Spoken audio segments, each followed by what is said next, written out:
Well, I've called you to this brief press statement to the nation of Zimbabwe. And this is in relationship to what has been going on in the social media. I thought I'd given enough time for it to run.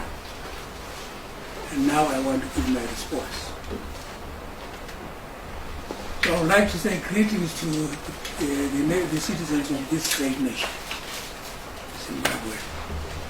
I begin by extending my great appreciation to His Excellency the President of the Republic of Zimbabwe, Comrade and Dr. A.D. Mnangagwa, for entrusting me with the huge responsibility to deputize him under the new displaced units of behavior.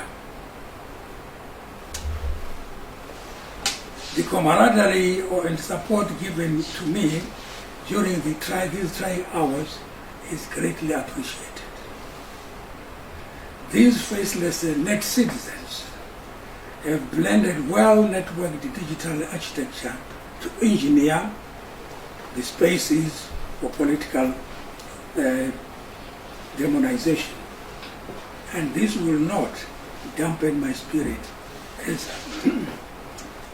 a tried and tested cadre.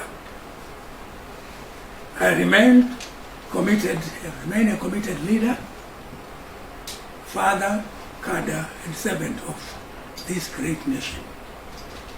So nothing is going to move me,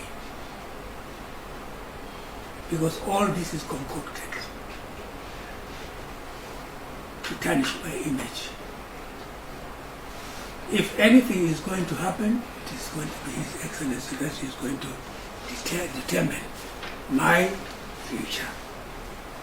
But I thought I should give you this space.